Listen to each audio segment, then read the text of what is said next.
The FBI in Peace and War.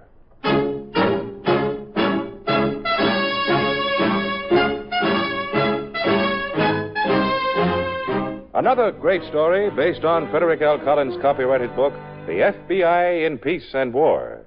Drama, thrills, action. Tonight's transcribed story, The Mail Order Man.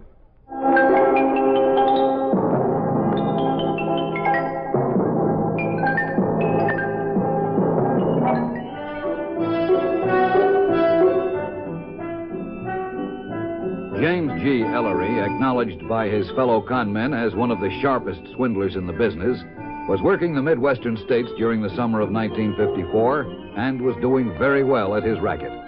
With the emblem of a large mail-order house painted on the door of his car, Ellery would enter a fair-sized town, select a likely sucker, and deliver his pitch.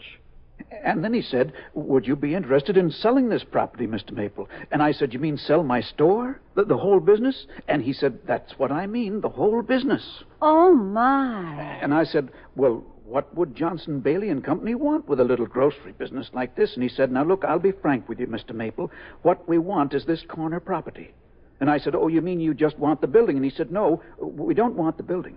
Well, what do they want? They want this location, Verna, so as they can put up a Johnson, Bailey and Company retail store. Right here? On this corner? Uh-huh. And we could rent that place across the street and still stay in business. And, Verna... Yes? You're not going to believe this because I didn't either. They're willing to pay $45,000 if they buy this corner. 40? $5,000 if they buy it. He said they're considering either this corner or one other location. 40? $5,000. For this corner? Uh-huh. You mean they'd give us... Oh, my. And the man is coming back in a couple of days. Which man? The man from Johnson, Bailey and Company, to find out if we want to sell, in case they want to buy. If we want to sell? Yes, I said I'd never do anything without consulting my wife. Oh, Norman, for $45,000, why... Well, I know, but this property's been in the family since 1912. It's our living, and we got a store rent-free. But if we had all that money... I know. We could do some of those things we've always been saying we were going to do, like, Grand Canyon? Uh-huh. And the... Yellowstone National Park? Yeah. And Boulder Dam? And the Petrified Forest? And Las Vegas? And the Pasadena Festival of Roses? Uh-huh. Oh, Norman, I just thought. What? Alfred. We won't tell him. He'll find out. He finds out everything. Well, we'll say it's none of his business. But real estate is his business. Well, we'll tell him we've made up our minds. Oh, he'll unmake our minds. Oh, Norman, I wish he wasn't my brother. If he was only my sister... Well, he isn't. But you know what I'm going to say this time? I'm going to say... It won't do any good. Well, I know it won't, but I'm going to say it anyway. He's invited himself to dinner tonight. I'm going to say, Alfred, you may be Verna's brother, and you may be related to me by marriage, and you may have had 16 years' experience in the real estate business, but we've made up our minds, Alfred. If Johnson, Bailey and Company want to buy our property for $45,000, we're going to sell it.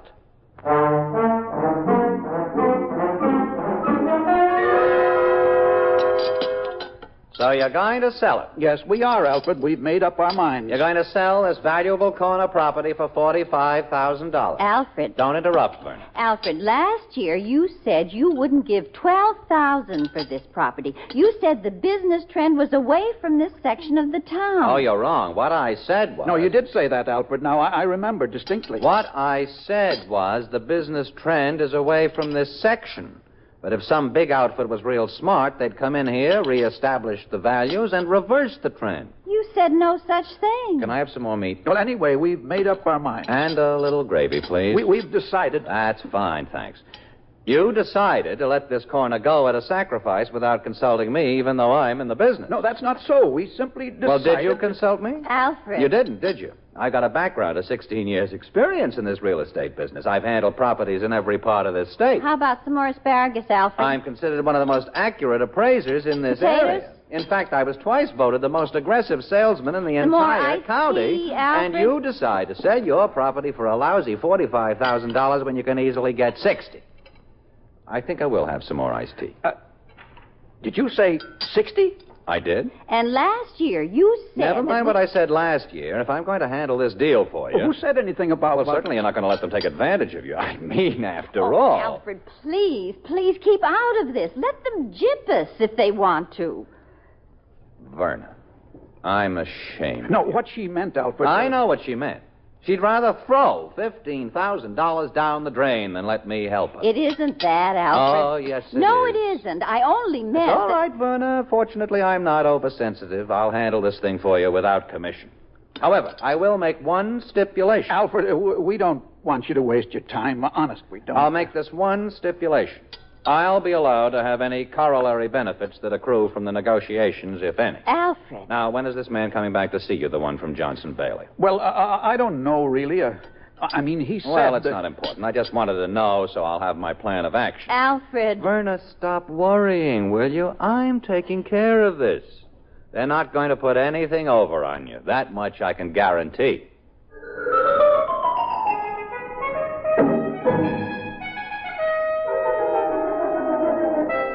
Our best lead on Ellery came from a purchase agreement that he left with one of his victims. We traced the legal form this was written on to a stationery store where the clerk recognized Ellery's picture. The clerk told us that he had recommended a public stenographer to Ellery. And our next step was to interview the young lady, whose name was Miss Gladys Fisher. He's a what? A swindler. He served more than 10 years in jail. Jim? Ellery? That's right. He hasn't got anything to do with that mail order company? Nothing at all. Oh, how do you like that? And him taking me to the palm room and throwing this great big line of baloney. Boy, I'd like to get my hands on that character. When did you see Ellery last, Miss Fisher? I don't remember. About a month ago. He said he was going to make a western swing, and he'd call me when he got back. Boy, I wish he'd took a swing from the top of some lamppost, believe me. But he did say he'd call you. Yeah. Miss Fisher, we're going to ask you to cooperate with our bureau and get in touch with us immediately if Ellery calls you. Would you do that? Here's our phone number, Miss Fisher. You mean that I should turn in, Miss Ellery? This man is a criminal, Miss Fisher. Well, yeah, I know, but... I gather he did misrepresent himself to you, Miss Fisher. Oh, you're not kidding, but I'd feel kind of funny. You said you wasted all this time on him. Yeah, I did. Okay, give me a card. If he calls me, I'll call you. That swindler.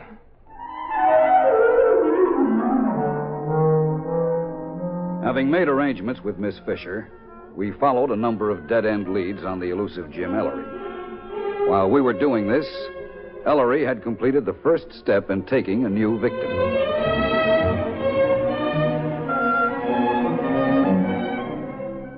And then what did he say?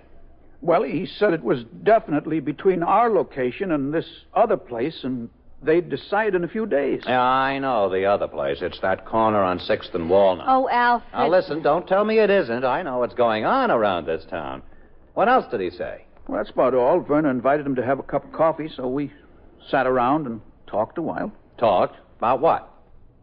Groceries, mostly. Groceries? Why in heaven's name didn't you call me? I could have come here and pinned him down. Well, we thought that... I could have given him the traffic count on that 6th and Walnut corner and showed him how this place is twice as active. Last year, you said... Never mind what I said last year. This is this year. Is he still here in town? Yeah, at the commercial house. Alfred. You'd only let me know he was coming. Well, we didn't know ourselves. He said he has personal business here, so he came a few days early. Personal business? Yeah, he wants to buy a couple of lots out in that new development. He says he hasn't got the cash right now. That's it. That's the key to the whole thing. Alfred. He's looking for his cut, don't you see? That's how they all work. What are you talking about? Oh, it's plain as day. Don't you get it? No, I don't. Look, he says that his company will either buy your place or the 6th and Walnut location. Then, right in the next breath, he says he needs money to do a little business on his own. Do you mean that... Of course I do. All he gets is a salary from Johnson and Bailey. They all take something on the side to swing a deal one way or another. You mean a bribe? Verna, don't be silly. Listen, Norma, we've got this guy right where we want him. He's opened his whole hand. Alfred. We'll not only sell him this property, but we'll get $60,000 for it. You wait and see. What's the phone number of the commercial house? 2100, isn't it? Alfred, please keep out of this. Keep out? Verna, I'm going to make you and Norman a pile of dough in spite of everything. Hello, commercial house. I'd like to speak to Mr. James Ellery, please. Mr. Alfred Walker calling.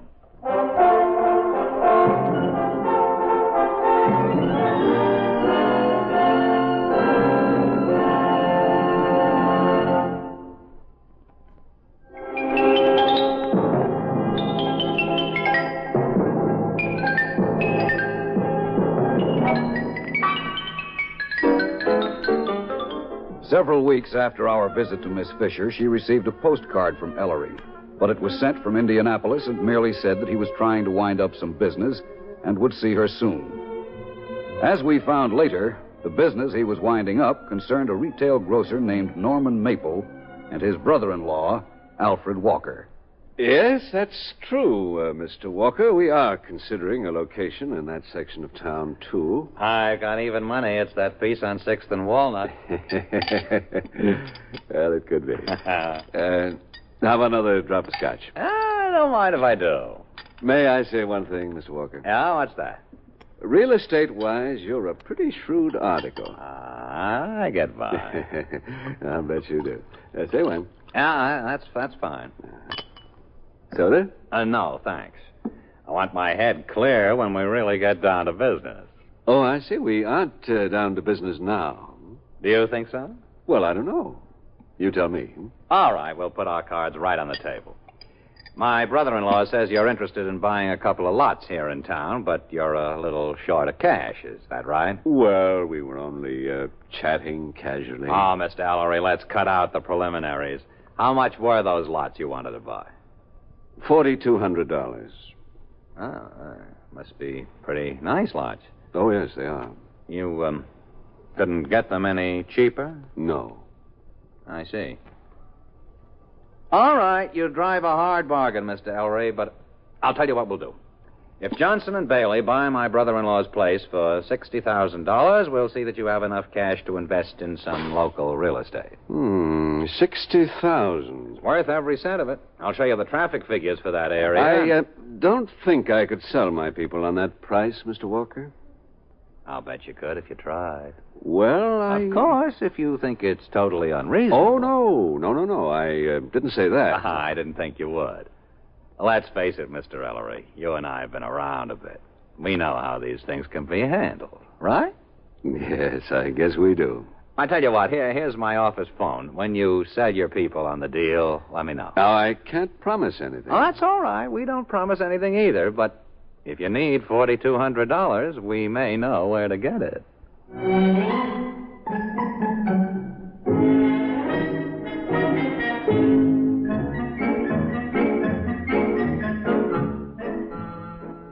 Verna, Yes? you asleep? Not now, I'm not. You know, I was thinking, Verna, $4,200 is a lot of money.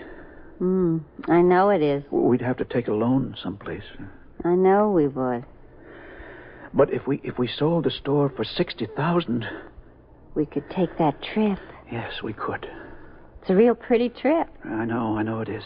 Emily Hanson was out to the Petrified Forest, and she bought this beautiful pair of bookends made out of stone. Only thing, they were really wood. She did, huh? They were $12. Well, I guess you spend a lot of money on a trip like that. Yeah, I guess you do. But it doesn't matter much if you got it. No, not if you got it. Norman, Yeah? Alfred's usually wrong. But do you suppose he's right this time? I mean, that it's all right to buy these lots for Mr. Ellery so as we can sell our place? That's what Alfred says. I know what he says. Actually, we're not buying lots for Mr. Ellery. We're giving him the $4,200 in cash. That makes it worse, doesn't it? I don't think so, really. You think maybe Alfred's right for once? We could be. I guess he could be at that. And if we sold the store in the next month, we'd have time to take our trip this summer. I guess we would. $4,200 isn't much alongside $60,000. Well, no, not when you look at it that way, it isn't. Well, we'll talk about it in the morning, huh? All right, Norman. Night. Night. Oh, I shouldn't drink coffee before bed. Keeps me awake every time.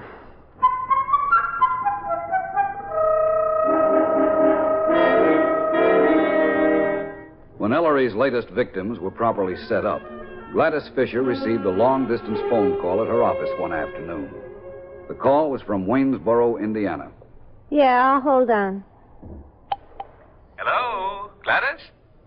Who is this, please? Oh, Gladys, you can't have forgotten already. Why, it seems only yesterday. Jim. That's better. How are you, Gladys? Oh, I'm fine, Jim. Where are you? How are you? Oh, I'm fine. And where I am is a place called Waynesboro, Indiana. Did you ever hear of it? Yeah, I think so. Well, look, Gladys, do you remember that purchase agreement you typed up for me last time I was there? Yeah, sure. Would you be an angel and do one more set? I'll fill in the figures and names. Sure. Where do you want me to send it? The Commercial House, Waynesboro. And the sooner the better, Gladys. I'll have 'em in the mail this afternoon. Oh, you're a wonderful girl. The minute I finish this trip, I'm coming up to see you. Well, that'll be fine, Jim. You miss me? I'll say I did by a mile. Well, I'll be back, Gladys, and thanks a million. Don't mention it. Shall I bring you a little surprise when I see you? All right, and I may have one for you. Bye, Gladys. Bye, Jimmy.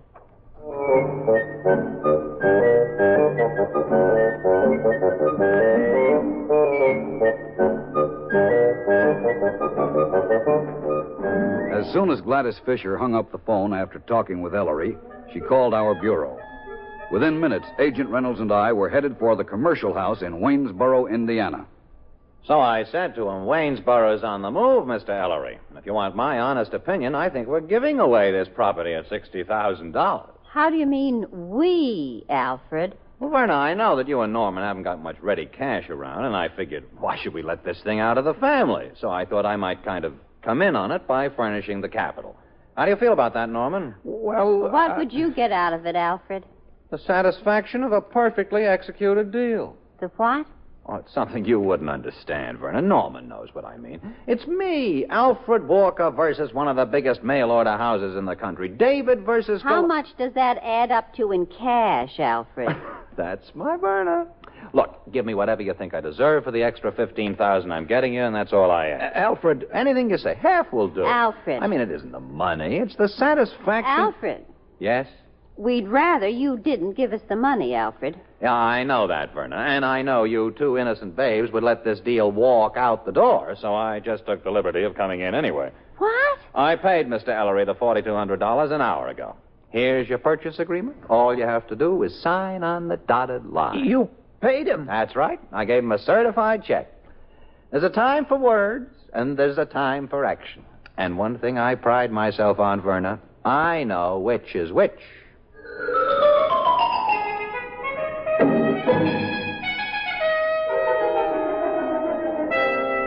We arrested James Ellery in the dining room of the Commercial House at 7 o'clock of the same day. In Ellery's room, we found a certified check signed Alfred Walker. We called at Walker's apartment, found he was visiting his sister for dinner. Soon, Walker, his sister, and his brother-in-law were told the truth about James Ellery. And he'll be arraigned in the morning. We'll expect all three of you to be at the Federal Building. We'll be there. You had a close call, Mr. Walker. Yes, I know I did. Oh, if you have that purchase agreement, Mr. Maple, we'd like to have that, please. Here it is. Thanks. Well, see you all tomorrow. Good night. Good night, Mr. Reynolds. Alfred, Norman, I'm surprised at you.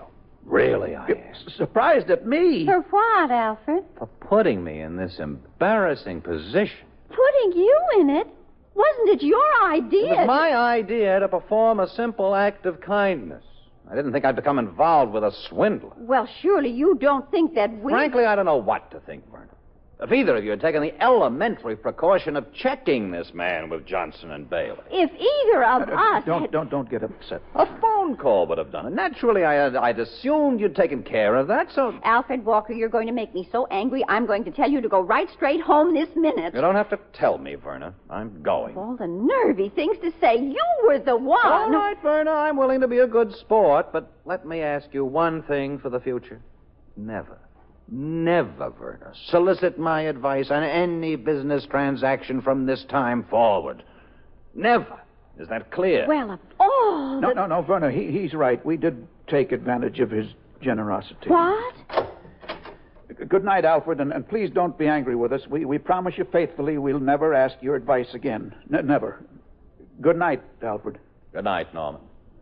Good night, Verna. The fried chicken was very good, even if I didn't finish it. Norman? Yes? You don't think he actually means that? He'll never give us any advice again? I'm sure he does. Never? That's what he said. Oh, my, wouldn't that be nice? Yeah, I think it would. You wouldn't mind being almost swindled if that happened, would you? No, I wouldn't. Of course, it's too bad we won't take our trip. Well, maybe we will someday. Maybe. No more advice from Alfred. Goodness, how are we ever going to get along without him?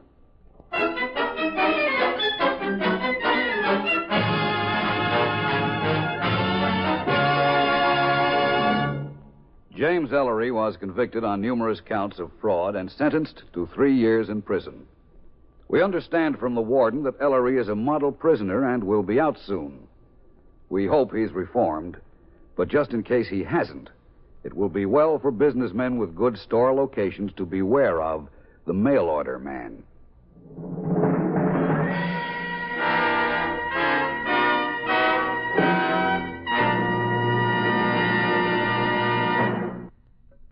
What does the Code of Conduct mean to the American military man?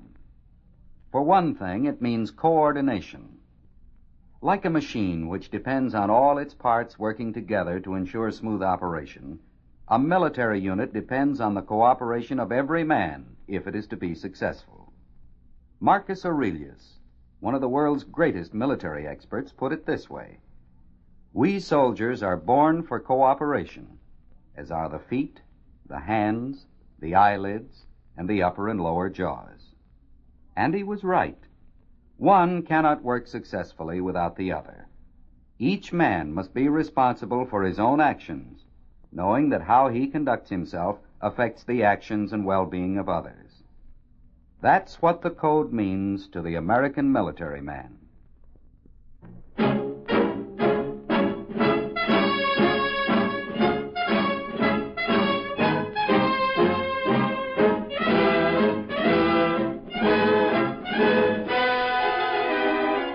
In tonight's transcribed story, Paul McGrath played the part of James Ellery. Alan Hewitt was Alfred Walker.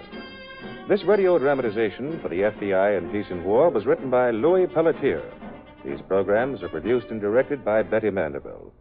All names and characters used on the program are fictitious. Any similarity to persons living or dead is purely coincidental. This program is based upon Frederick L. Collins' copyrighted book, The FBI in Peace and War, and the broadcast does not imply endorsement, authorization, or approval by the Federal Bureau of Investigation.